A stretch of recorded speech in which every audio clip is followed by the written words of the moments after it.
በቲክቶክ መድረክ ላይ ቤዚ በሚለው መጠሪያዋ በስፋት የምትታወቀውና ከ219 ሺህ በላይ ተከታዮችን ያፈራች ወጣት የቲክቶክ አዝናኝ ባጋጠማት ያልታሰበና ድንገተኛ ህልፈት ህይወቷ ቤተሰቦቿን፣ ወዳጆቿንና አድናቂዎቿን በከባድ ሀዘን ውስጥ ጥላለች።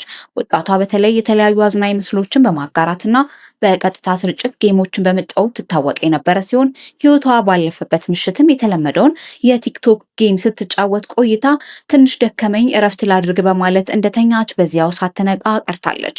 እናቷ ከእንቅልፏ ልትቀሰቅሳት በሞከረችበት ወቅትም ምንም አይነት ምላሽ ባለመስጠቷ የተፈጠረው ይህ ያልታሰበ ክስተት መላው ቤተሰቧንና የሰፈሩን ማህበረሰብ በከፍተኛ ድንጋጤ ውስጥ ከቷል። ይህ ድንገተኛ የህይወት ማለፍ በወጣትነት እድሜዋ ላይ መድረሱን ለማመን የሚከብድና እጅግ አሳዛኝ ክስተት ነው። በቤዚ ድንገተኛ ህልፈት በከባድ ድንጋጤና ጥልቅ ሀዘን ውስጥ ለሚገኙ ቤተሰቦቿ፣ የቅርብ ወዳጆቿና አድናቂዎቿ በሙሉ ፈጣሪ መጽናናቱን እንዲሰጥ እንመኛለን።